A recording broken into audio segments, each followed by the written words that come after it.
घने जंगल के किनारे एक नदी बहती थी। उस नदी के पास एक बड़ा जामुन का पेड़ था, जहाँ एक चतुर और कुछ उदार बंदर रहता था। वह पेड़ पर रसीले जामुन खाता और खुश रहता था। एक दिन नदी के किनारे रहने वाला एक मगरमच्छ पेड़ के नीचे आया। बंदर ने देखा कि मगरमच्छ थका हुआ है, तो उसने कुछ जामुन नीचे फेंक दिए। मगरमच्छ ने जामुन खाए और वह बहुत खुश हुआ। धीरे धीरे दोनों में दोस्ती हो गई। मगरमच्छ हर दिन जामुन खाने आता और बंदर से बातें करता। लेकिन एक दिन बंदर की पत्नी ने लालच में आकर उससे कहा, बंदर का दिल तो जामुन से भी मीठा होगा, मुझे उसका दिल चाहिए।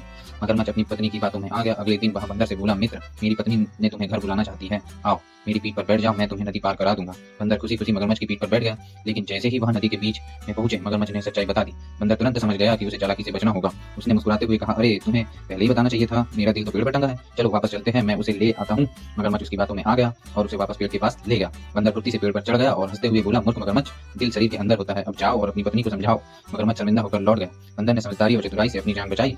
तो इससे हमें यह शिक्षा मिलती है कि हमेशा अपनी बुद्धि का इस्तेमाल करना चाहिए और किसी के लालच में नहीं आना चाहिए। इसी प्रकार की मजेदार और रोचक कहानी सुनने के लिए हमारे चैनल को लाइक, शेयर और सब्सक्राइब करें।